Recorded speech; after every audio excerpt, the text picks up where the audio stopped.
Hello students, हम लोग metals and non metals chapter पढ़ रहे हैं और इस चैप्टर में हमने लास्ट क्लास में जो टॉपिक कंप्लीट किया था it was covalent bonds. Covalent bonds हम जान चुके हैं अच्छी तरीके से कि कितने टाइप के होते हैं। तो आपने देखा था कि कोवेलेंट बॉन्ड को हमने कितने टाइप में क्लासिफाई किया था, 3 पार्ट्स में। First is single bond which is formed by the sharing of one electron. Second is double bond which is formed by the sharing of two electrons, and third is triple bond which is formed by the sharing of three electrons, right? अब अगर आपके मन में ये question है कि क्या sharing 3 electron से ज्यादा एक साथ हो सकती है, then the answer is no. Is it okay? एक बार में 3 इलेक्ट्रॉन से ज्यादा मतलब 3 इलेक्ट्रॉन से ज्यादा शेयरिंग पॉसिबल नहीं है। मतलब ट्रिपल बॉन्ड के आगे कोवेलेंट बॉन्ड का कोई 4 टाइप का बॉन्ड अवेलेबल नहीं है। Is it okay? तो हमने कुछ एग्जाम्पल्स कोवेलेंट बॉन्ड के देख लिए थे और ये जान लिया था कि all those compounds in which covalent bonds are present are known as covalent compounds, right? Is it okay? अब आज की क्लास में हमको क्या जानना है? आज की क्लास में हमको जानना है प्रॉपर्टीज। किसकी प्रॉपर्टीज जानेंगे हम? प्रॉपर्टीज हम जानेंगे कोवेलेंट कंपाउंड्स की। Properties of covalent compounds. Covalent compounds में कॉमनली कौन सी प्रॉपर्टीज होती हैं? Just like exactly in the same way as we did it for the ionic compounds, बिल्कुल उसी तरीके से हमको कोवेलेंट कंपाउंड्स की प्रॉपर्टीज जाननी है। कौन सी प्रॉपर्टीज जाननी है? केमिकल प्रॉपर्टीज नहीं, फिजिकल प्रॉपर्टीज। मतलब समझते हैं ना आप फिजिकल प्रॉपर्टीज का? Physical state, melting point, boiling point, solubility, conductivity, ये सारी चीजें हमको यहाँ पर जाननी है। कौन से कंपाउंड्स के लिए? कोवेलेंट कंपाउंड्स के लिए। तो आप इस टॉपिक को शुरू करें उससे पहले मैं यहाँ पर कुछ कोवेलेंट कंपाउंड्स के एग्जाम्पल्स मेंशन कर देती हूँ दोबारा से, ताकि आपको याद आ जाए कि ये है कोवेलेंट कंपाउंड। तो first we will start with a very common covalent compound that you all know about it, this is carbon dioxide. Second भी मैं बहुत ही कॉमन एग्जाम्पल लिखने जा रही हूँ, आप जानते हैं, this is C6H12O6। Is it okay? ये भी कोवेलेंट कंपाउंड है, नाम आपको इसका पता होगा, इसका नाम है ग्लूकोज। Is it okay? ये ग्लूकोज हो गया, ये कार्बन डाइऑक्साइड हो गया। और मैंने लास्ट क्लास में आपको ये भी बताया था कि कार्बन डाइऑक्साइड आप छोड़ दीजिए, हाइड्रोजन, क्लोरीन, नाइट्रोजन, कुछ इन एग्जाम्पल्स के साथ साथ में जितने भी ऑर्गेनिक कंपाउंड्स हैं, कौन से कंपाउंड्स? Organic compounds. अच्छा चलिए, अगर बात ऑर्गेनिक कंपाउंड्स की जाए तो आपके दिमाग में क्या आना चाहिए? ऑर्गेनिक कंपाउंड्स की अगर बात की जाए तो आपके दिमाग में बहुत कुछ आ जाना चाहिए। Is it okay? क्योंकि हम हमारी डेली लाइफ में जितने भी कंपाउंड्स यूज करते हैं, मैंने आपको पहले भी बताया था, है ना, आपका सोप, आपका शैम्पू, आपका बॉडी लोशन, आपके खाने के सारे फूड प्रोडक्ट, सारे टाइप के ऑयल, इज इट ओके, आपके सारे टाइप के कपड़े, चाहे वो नेचुरल फाइबर हो चाहे आर्टिफिशियल फाइबर हो, they all are the organic compounds. They all are the compounds whose main compositions are carbon and hydrogen, and all those compounds whose main composition are carbon and hydrogen are known as organic compounds, and organic compounds can also be considered as the covalent compound। मतलब समझ गए ना आप बात का मतलब ये है कि whenever we talk about the organic compounds, then organic compounds usually have this covalent bond in them। Usually नहीं, आप बिल्कुल परमानेंटली डेफिनेटली फिक्स कर दीजिए इस बात को कि अगर बात ऑर्गेनिक कंपाउंड्स की हो रही है तो ऑर्गेनिक कंपाउंड्स कौन से कंपाउंड्स होते हैं? कोवेलेंट कंपाउंड्स होते हैं। मतलब समझ गए ना आप कि ऑर्गेनिक कंपाउंड्स में कौन से बॉन्ड होते हैं? कोवेलेंट बॉन्ड होते हैं। ठीक है ना? तो मैं एग्जाम्पल यहाँ से रफ करने जा रही हूँ। आप चाहे तो नोट डाउन कर लें। Is it okay? ये ऑर्गेनिक कंपाउंड्स के एग्जाम्पल मैंने बता दिए हैं, कुछ 2-4 हम लिखे रहने देते हैं वहाँ जो ऊपर लिखे हुए हैं, और इनकी प्रॉपर्टीज हम पढ़ने जा रहे हैं। कौन सी प्रॉपर्टीज? फिजिकल प्रॉपर्टीज हम पढ़ने जा रहे हैं। तो चलिए फिजिकल प्रॉपर्टीज हम स्टार्ट करते हैं, और जब हम इनकी फिजिकल प्रॉपर्टीज पढ़ेंगे तो बहुत ध्यान से सुनना, हम सबसे पहले पढ़ने जा रहे हैं इनकी फिजिकल स्टेट के बारे में। तो फिजिकल स्टेट के बारे में बात होने जा रही है। देखिए, आपने अभी कुछ क्लासेस पहले आयोनिक कंपाउंड्स और उनकी फिजिकल प्रॉपर्टीज के बारे में जाना था, और जब बात आयोनिक कंपाउंड्स की गई थी तो हमने ये फाइनली पता लगा लिया था कि all the ionic compounds are hard crystalline solids as they are bonded with a very strong force of attraction which is there in between the positively charged particle and the negatively charged particle, right? And now when we talk about the physical state of covalent compounds, examples are there in front of you, then most of the compounds are present either in the liquid state or in the gaseous state. जब बात covalent compounds की जाती है तो covalent compound की physical state या तो liquid होती है या फिर गैसियस स्टेट में वो प्रेजेंट होते हैं। Only some of the rare exceptions are there. बहुत ही एक्सेप्शनल होते हैं ऑर्गेनिक कंपाउंड्स जो सॉलिड स्टेट में प्रेजेंट होते हैं, maybe solid, very rare exceptional cases ही होते हैं इसके जो सॉलिड स्टेट में प्रेजेंट होते हैं। अदरवाइज जो इनकी नॉर्मल फिजिकल स्टेट होती है, यूजुअल फिजिकल स्टेट होती है कोवलेंट कंपाउंड्स की, वो कौन सी होती है? या तो लिक्विड होती है या फिर गैसियस होती है। आई बात समझ में? तो ये तो हो गई बात इनकी फिजिकल स्टेट की। अब हम बात करने जा रहे हैं इनकी सेकेंड फिजिकल प्रॉपर्टी की, और जो सेकेंड फिजिकल प्रॉपर्टी है that is about their melting point and boiling point. अब आप खुद अंदाजा लगा लीजिए कि जब सारे ही लिक्विड स्टेट में या गैसियस स्टेट में प्रेजेंट होते हैं नॉर्मल रूम टेम्परेचर पर, नॉर्मल एटमॉस्फेरिक प्रेशर पर, तो what should be the point which can be written for their melting point and boiling point? अगर इनके मेल्टिंग पॉइंट और बॉइलिंग पॉइंट ज़्यादा होते तो ये सॉलिड स्टेट में होने चाहिए थे, ज़्यादा नहीं होते हैं, कम होते हैं, इसीलिए तो हमेशा मॉल्टन स्टेट में रहते हैं या फिर गैसियस स्टेट में रहते हैं।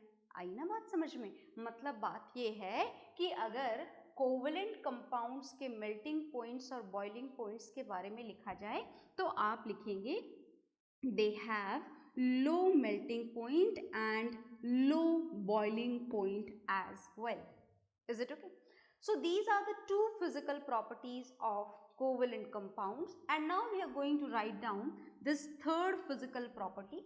थर्ड फिजिकल प्रॉपर्टी हम यहाँ पर लिखने जा रहे हैं, बहुत ध्यान से देखिएगा। And this third physical property is about electrical conductivity. हम इलेक्ट्रिकल कंडक्टिविटी के बारे में लिखने जा रहे हैं, बहुत ध्यान से देखना। इलेक्ट्रिकल कंडक्टिविटी की अगर बात की जाए, इलेक्ट्रिकल कंडक्टिविटी का मतलब तो समझ गए ना, conduction of electricity from one place to another place. तो जैसे आपने देखा था कि आयोनिक कंपाउंड्स के सॉल्यूशन क्या करा करते हैं? इलेक्ट्रिसिटी को कंडक्ट करते हैं। Is it okay? They can transfer electricity. Electricity can move in that particular solution. But when we talk about the covalent compounds, अगर बात covalent compounds की जाए, जैसे ग्लूकोज, आपके सामने नाम लिखा हुआ है, कार्बन डाइऑक्साइड, या फिर आपने शुगर का फॉर्मूला भी शायद आपको पता हो। Is it okay? नहीं भी पता तो कोई बात नहीं, शुगर लिख दें, उतना काफ़ी होगा। Is it okay? तो ये जितने भी नाम मैंने आपके सामने लिखे हैं एंड मेनी मोर, मतलब आप यूँ बोलें कि when we talk about the covalent compounds, then most of the covalent compounds does not conduct electricity. Is it okay? तो ये जो एग्जाम्पल्स आपके सामने लिखे गए हैं, आप इनके लिए लिखेंगे that they does not conduct electricity. ये इलेक्ट्रिसिटी का कंडक्शन नहीं करते हैं। तो क्या ये बात सारे कोवेलेंट कंपाउंड्स के ऊपर एप्लीकेबल होती है? नहीं, सारे कोवेलेंट कंपाउंड्स के ऊपर एप्लीकेबल नहीं होती है ये बात। कुछ एक्सेप्शंस हैं यहाँ पर, बहुत ध्यान से सुनिएगा। मैं कुछ एक्सेप्शंस यहाँ पर लिखने जा रही हूँ। जैसे बात अगर HCl की जाए, जरा ध्यान से सुनिएगा, टॉपिक थोड़ा इंपॉर्टेंट है। So when we talk about this HCl, that is hydrochloric acid, इसे तो आप बहुत अच्छे से पहचानते हैं, हमने इसे बहुत पढ़ा है acid basis and salt chapter में। तो अगर बात हाइड्रोक्लोरिक एसिड की जाए, जो आपके सामने लिखा हुआ है, तो ये हाइड्रोक्लोरिक एसिड कोवेलेंट कंपाउंड है। ये आप बहुत अच्छी तरीके से लास्ट क्लास में समझ चुके हैं। इसके बॉन्ड का नेचर भी जान चुके हैं, है ना, जान चुके हैं ना अच्छी तरीके से। सिंगल बॉन्ड फॉर्म होता है उसके अंदर। तो इसमें कोई आयंस नहीं होने चाहिए, आयंस नहीं होने चाहिए ना, पर कुछ कारण है जिस कारण से यहाँ पर ये हाइड्रोजन और क्लोराइड आयन का फॉर्मेशन हो जाता है। क्लोरीन की एक कैपेसिटी होती है, मैं यहाँ पर थोड़ा डिटेल में लिखना चाहती हूँ आपके लिए, देखिएगा दोबारा से, बहुत ध्यान से सुनिएगा, है ना, टॉपिक इज समवॉट डिफरेंट। ये हाइड्रोजन और क्लोरीन के शेयर्ड इलेक्ट्रॉन है। अब क्लोरीन के अंदर क्या होता है, इलेक्ट्रॉन्स को अपनी तरफ अट्रैक्ट करने की कैपेसिटी होती है हाइड्रोजन से ज्यादा, है ना, किसके अंदर होती है, क्लोरीन के अंदर। ठीक है, ये शेयर्ड इलेक्ट्रॉन है, इस वाली शेयरिंग में हाइड्रोजन ने कितना कंट्रीब्यूट करा है, एक इलेक्ट्रॉन। क्लोरीन ने भी कितना कंट्रीब्यूट करा है, एक इलेक्ट्रॉन। बहुत ध्यान से सुनना, बहुत इंपॉर्टेंट बात बताने जा रही हूँ, बार बार बोल रही हूँ, ध्यान से सुनना। तो ये जो शेयर्ड इलेक्ट्रॉन है ये कहाँ रहने चाहिए, इस हाइड्रोजन और क्लोरीन के बीच में, है ना, पर ऐसा नहीं होता। क्लोरीन की इलेक्ट्रॉन को अपनी तरफ अट्रैक्ट करने की कैपेसिटी कैसी है, ज्यादा, और इस ज्यादा कैपेसिटी होने के कारण ये इलेक्ट्रॉन क्लोरीन की तरफ खिसक जाते हैं। बीच में रहने चाहिए थे हाइड्रोजन और क्लोरीन के, पर बीच में नहीं रहते, थोड़े से खिसक जाते। अच्छा, इसका मतलब ये नहीं है कि ये शेयर्ड इलेक्ट्रॉन सिर्फ क्लोरीन के हो गए, दोनों के हैं। आई ना बात समझ में, हाइड्रोजन के भी हैं और क्लोरीन के, बस थोड़ा सा है ना खिसक गए हैं। किधर की तरफ खिसक गए हैं, क्लोरीन की तरफ। और इस वजह से क्लोरीन के ऊपर थोड़ा सा नेगेटिव आता है, पूरा नेगेटिव नहीं आता है, खिसके इलेक्ट्रॉन गेन नहीं करे हैं क्लोरीन ने इलेक्ट्रॉन, और हाइड्रोजन के ऊपर थोड़ा सा पॉजिटिव चार्ज आ जाता है। मतलब आप ये बोल सकते हैं कि इस हाइड्रोजन और क्लोरीन के बीच में जो कोवेलेंट बॉन्ड बना है वो 100% प्योर कोवेलेंट बॉन्ड नहीं है, थोड़ा सा आयोनिक वाला कैरेक्टर आ जाता है इसके कारण, इस शिफ्टिंग के कारण। क्या ऐसे और भी एग्जाम्पल्स हैं? Yes, many examples are there, जिसमें बनता तो कोवेलेंट बॉन्ड है पर इलेक्ट्रॉन किसी एक एलिमेंट की तरफ खिसक जाते हैं, जिस एलिमेंट की इलेक्ट्रॉन को अट्रैक्ट करने की कैपेसिटी ज्यादा होती है उसकी तरफ खिसक जाते हैं, और उसकी तरफ खिसकने के कारण इन कंपाउंड्स के अंदर थोड़ा सा, 100% नहीं, थोड़ा सा कैरेक्टर आ जाता है। किसका आ जाता है थोड़ा सा कैरेक्टर? थोड़ा सा कैरेक्टर आ जाता है आयोनिक कंपाउंड्स का। किसका आ जाता है थोड़ा सा कैरेक्टर?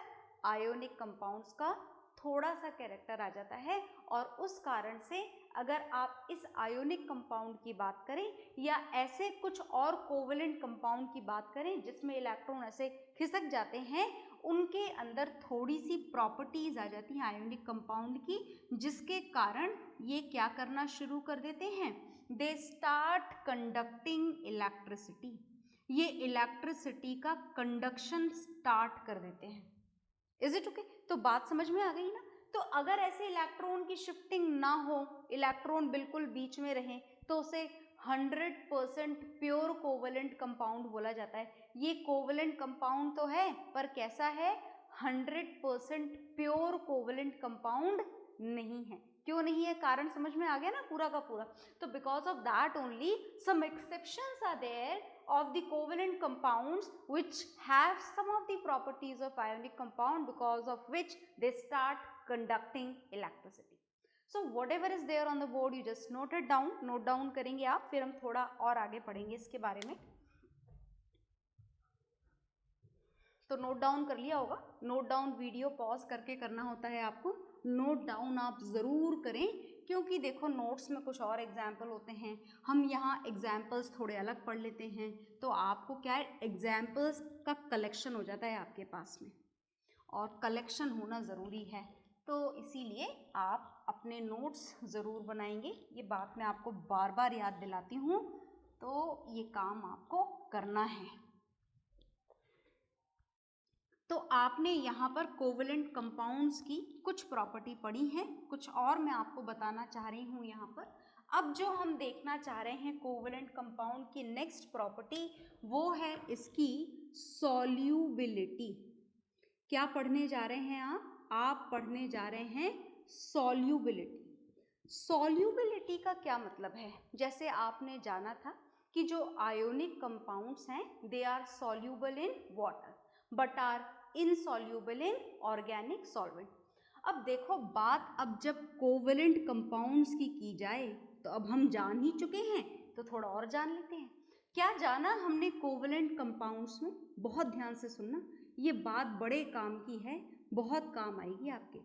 जो कोवेलेंट कंपाउंड्स आपने पढ़े, आप अब उनको कोवेलेंट कंपाउंड्स को 2 कैटेगरीज में क्लासिफाई कर सकते हैं। कौन से 2 कैटेगरीज में क्लासिफाई कर सकते हैं? एक तो होते हैं 100% प्योर कोवेलेंट कंपाउंड्स। कौन से कंपाउंड्स होते हैं? 100% प्योर कोवेलेंट कंपाउंड्स होते हैं। Is it okay? 100% प्योर का मतलब समझे? 100% प्योर का मतलब ये है जैसे हाइड्रोजन गैस। बात अगर हाइड्रोजन गैस की जाए तो हाइड्रोजन और हाइड्रोजन के बीच में एक एक इलेक्ट्रॉन प्रेजेंट होता है। Is it okay? और ये शेयर्ड इलेक्ट्रॉन दोनों हाइड्रोजन के बिल्कुल बीच में रहते हैं, ऐसा नहीं कि इधर शिफ्ट हो जाए या इधर शिफ्ट हो जाए। तो जब शेयर्ड इलेक्ट्रॉन शेयरिंग एलिमेंट के बिल्कुल सेंटर में रहें तो that type of covalent bond is 100% pure covalent bond. Is it okay? और इस 100% प्योर कोवेलेंट बॉन्ड को बोला जाता है नॉन पोलर कोवेलेंट बॉन्ड। क्या बोला जाता है? नॉन पोलर कोवेलेंट बॉन्ड बोला जाता है। और दूसरा आपने पढ़ा which is not 100% pure covalent bond, तो मतलब आप उसे क्या बोल सकते हो? आप उसे बोल सकते हो impure covalent bond. Impure covalent bond का मतलब क्या हुआ? जैसे आपने अभी एग्जाम्पल देखा था, फॉर्मेशन ऑफ हाइड्रोजन क्लोराइड या फिर हाइड्रोक्लोरिक एसिड, जो भी आप बोलना चाहें, यहाँ पर भी कंट्रीब्यूशन हुआ इलेक्ट्रॉन्स का, एक एक इलेक्ट्रॉन का कंट्रीब्यूशन किया। अगर याद नहीं आ रहा हो कि ये कैसे हुआ था तो आप वो लास्ट वाली क्लास के जो नोट्स आपने प्रिपेयर करे होंगे उनमें से चेक कर लें कि ये कैसे हुआ था, है ना। तो हाइड्रोजन और क्लोरीन के बीच में शेयरिंग कितने कितने इलेक्ट्रॉन की हो रही है? यहाँ पर 1 इलेक्ट्रॉन की। इस शेयरिंग में इसने कितना कंट्रीब्यूट करा? 1 इलेक्ट्रॉन। इसने कितना कंट्रीब्यूट करा? 1 इलेक्ट्रॉन। इलेक्ट्रॉन कहाँ रहने चाहिए? बीच में। पर रहते हैं बीच में? नहीं, बीच में नहीं रहते, थोड़े शिफ्ट हो जाते हैं। किधर शिफ्ट हो गए? Towards the chlorine. तो थोड़ा सा क्लोरीन के ऊपर नेगेटिव चार्ज आ जाता है और हाइड्रोजन के ऊपर पॉजिटिव। और आप इसको बेहतर तरीके से ऐसे लिखें, ये देखो क्लोरीन के ऊपर ये क्या बना दिया मैंने, अभी बताते हैं क्या बना दिया। देखें ध्यान से, यहाँ पर हाइड्रोजन के ऊपर ये साइन है डेल का। डेल, डेल का मतलब यहाँ पर क्या है? पार्शियल। पार्शियल का मतलब क्या होता है? पार्शियल का मतलब होता है इनकम्प्लीट। क्या मतलब होता है पार्शियल का? इनकम्प्लीट। मतलब हाइड्रोजन के ऊपर इनकम्प्लीट पॉजिटिव चार्ज है, आधा अधूरा, क्योंकि गया थोड़ा ना इलेक्ट्रॉन, शिफ्ट हो गया, बस खिसक गया उसका इलेक्ट्रॉन क्लोरीन की तरफ थोड़ा सा, है ना। क्लोरीन के ऊपर कौन सा चार्ज आ गया है?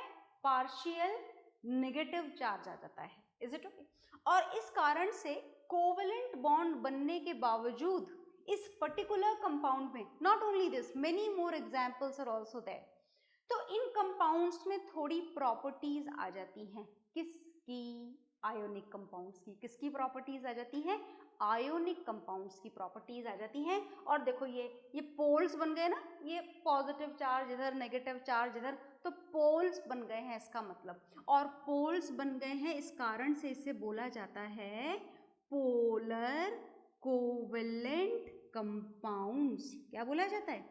पोलर कोवेलेंट कंपाउंड्स बोला जाता है इसको। पोल्स बन गए ना, positive pole, negative pole, because of this only these type of compounds are known as polar covalent compounds, and these compounds are having some of the properties of ionic compounds. इनके अंदर किनकी property आ जाती है? Ionic compound की। और ये बिल्कुल 100% pure covalent compound होते हैं जिनके अंदर आयोनिक कंपाउंड्स की कोई प्रॉपर्टी नहीं होती है। तो कोवेलेंट कंपाउंड को हम 2 कैटेगरीज में क्लासिफाई कर चुके हैं। First is non polar covalent compound and second is polar covalent compound. तो पहले आप इसको नोट डाउन करिए, फिर मैं आपको ये सॉल्युबिलिटी वाला पॉइंट और क्लियर करूंगी। ओके,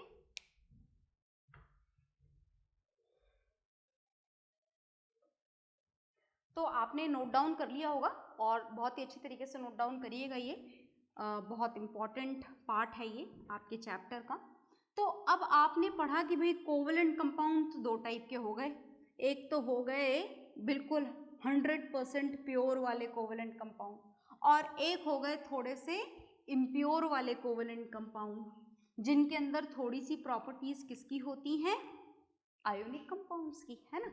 तो चलिए अब हम प्रॉपर्टी जो पढ़ने जा रहे हैं दिस इज सॉल्युबिलिटी।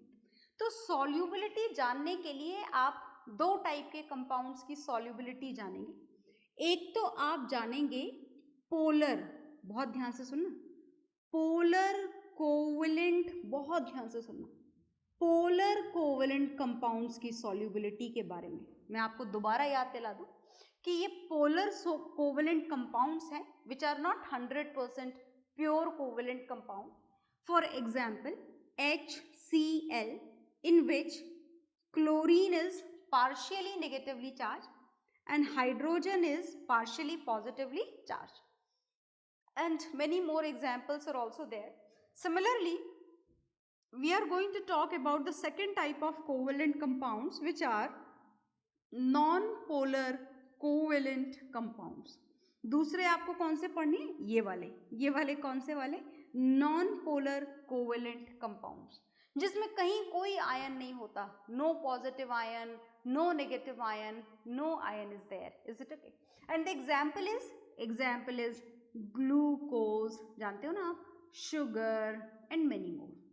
तो जब बात इनकी की जाए तो दोनों की सॉल्युबिलिटी अलग अलग आपको जाननी है।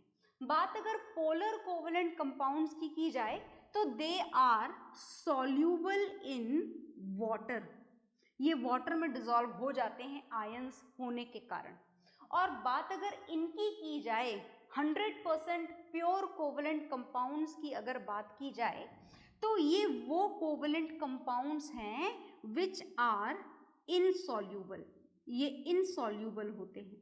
किसमें इनसॉल्यूबल होते हैं ये? They are insoluble in water but they are soluble. Water में तो इनसॉल्यूबल होते हैं but they are insoluble in organic solvent. क्या आप ऑर्गेनिक सॉल्वेंट के नाम जानते हैं? नाम तो जानते हैं, है ना। चलो, हमने लास्ट क्लास में भी पढ़े थे।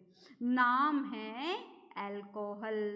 अल्कोहल आपका सुना हुआ नाम है। आप इसे स्पिरिट के तौर पर, जो चोट आपके लग जाती है उसको क्लीन करने के भी काम में लेते हैं। नेक्स्ट इज ईथर, सुना हुआ है ना नाम, और नहीं भी सुना हुआ तो भी कोई बात नहीं, ये लिख देती हूँ सुना हुआ नाम, दैट इज एसीटोन। पहचानते हो ना एसीटोन को? नेल पॉलिश रिमूवर, है ना। मेन कंपोजिशन आपके नेल पॉलिश रिमूवर का क्या होता है? एसीटोन। और ये एक्सेट्रा जरूर लगा देना है साथ में, क्योंकि और भी एग्जाम्पल है। तो जो प्योर 100% प्योर कोवेलेंट कंपाउंड्स होते हैं they are insoluble in water but are soluble in all these organic solvents. Is it okay? So whatever is there on the board just note it down. These are the properties of covalent compounds. Note down कर लीजिए।